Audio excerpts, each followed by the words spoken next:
साथियों, विपक्ष के लोगों को जमीनी हकीकत का ये आईना मध्य प्रदेश ने पिछले चुनाव में जनता का मिजाज क्या है वो दिखा दिया है। मध्य प्रदेश को मौका मिला इसलिए दिखा दिया, लेकिन ऐसा ही मिजाज हिंदुस्तान के कोने कोने में है। मैं अभी दक्षिण में गया था, राम मंदिर को लेकर के मेरा एक अनुष्ठान चलता था और मैंने वहां जो भाव देखा, माताएं, बहनें, बुजुर्ग, बच्चे, नौजवान। मेरा कार्यक्रम नहीं था पब्लिक का, मैं तो अपना पूजा पाठ के लिए गया था, लेकिन हजारों हजारों की तादाद में मुझे आशीर्वाद देने के लिए आ रहे थे।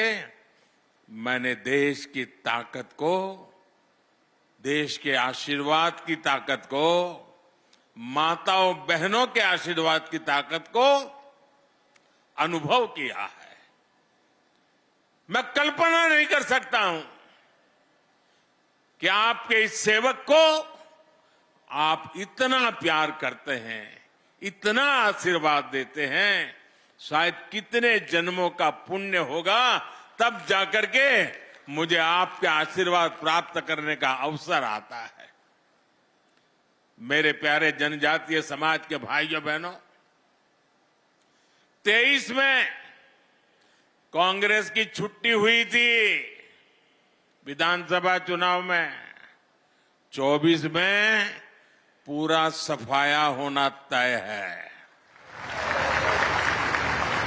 साथियों, डबल इंजन की सरकार कैसे काम करती है, मध्य प्रदेश एक उत्तम उदाहरण आज पूरे देश के सामने है। बीते वर्षों में मध्य प्रदेश ने दो अलग अलग दौर देखे हैं। एक डबल इंजन सरकार का ये दौर और दूसरा कांग्रेस के जमाने का काला काल। कम उम्र के युवाओं को शायद याद भी नहीं होगा कि आज विकास के रास्ते पर तेजी से दौड़ रहा मध्य प्रदेश भाजपा सरकार आने से पहले देश के सबसे बीमारू राज्यों में गिना जाता था। मध्य प्रदेश को बीमारू बनाने के पीछे सबसे बड़ी वजह थी गांव, गरीब और आदिवासी इलाकों को लेकर कांग्रेस का नफरत भरा रवैया। नफरत, नफरत, नफरत। इन लोगों ने न कभी आदिवासी समाज के विकास की चिंता की, न उसके सम्मान के बारे में सोचा। इनके लिए तो जनजातीय लोगों का मतलब केवल कुछ वोट होता था, सिर्फ वोट होता था। इन्हें गांव, गरीब, पिछड़ा की याद तब आती थी जब चुनाव की घोषणा होती थी। साथियों, ये अटल बिहारी वाजपेयी की बीजेपी सरकार थी जिसने पहली बार आदिवासी हितों के लिए नया मंत्रालय बनाया, अलग मंत्रालय बनाया, अलग बजट निकाला और आदिवासी इलाकों का विकास, आदिवासी लोगों का विकास, आदिवासी बेटे बेटियों के भविष्य के लिए पूरी व्यवस्था।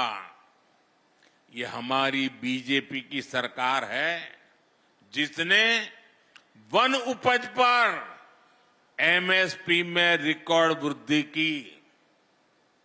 ये बीजेपी की सरकार है जिसने एमएसपी के दायरे में वन उपज की संख्या को करीब 10 से बढ़ाकर 90 के आसपास पहुंचा दिया। ये बीजेपी की सरकार है जिसने देश के आदिवासी इलाकों में वन धन केंद्र खोले हैं ताकि आदिवासी उत्पादों को नए हाट, नए बाजार मिले। भाइयों और बहनों, हमारे लिए जनजातीय समाज वोट बैंक नहीं है। हमारे लिए तो जनजातीय समाज हमारे देश का गौरव है। हमारे देश के उज्जवल भविष्य की गारंटी ये मेरा जनजातीय समाज है। आपका सम्मान भी और आपका विकास भी ये मोदी की गारंटी है। आपके सपने, आपके बच्चों के सपने, नौजवानों के सपने, ये मोदी का संकल्प है। इसलिए भगवान बिरसा मुंडा की जयंती को जनजातीय गौरव दिवस के तौर पर मनाने का फैसला मोदी सरकार ने किया। टंटिया मामा के बलिदान को याद कर आज बलिदान दिवस मनाया जाता है। उन्हीं के नाम पर आज मैं युवाओं के लिए क्रांति सूर्य टंट्या भील विश्वविद्यालय की घोषणा कर रहा हूं। आज और भी एक महत्वपूर्ण दिवस है। आज तिलक मांझी, हमारे तिलका मांझी जी, हमारे आदिवासी समाज का गौरव, उन्होंने बिहार के भागलपुर में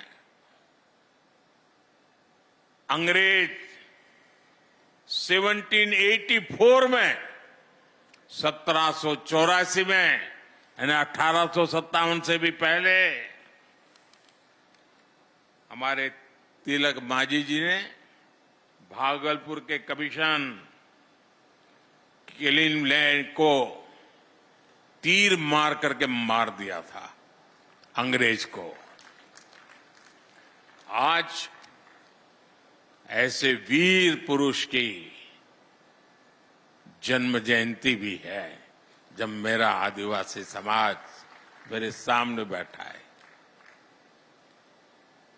आज जो कार्यक्रमों की रचना हुई उसके कारण अब झाबुआ, रतलाम, खरगोन, धार और आसपास के युवाओं को, आदिवासी बच्चों को उच्च शिक्षा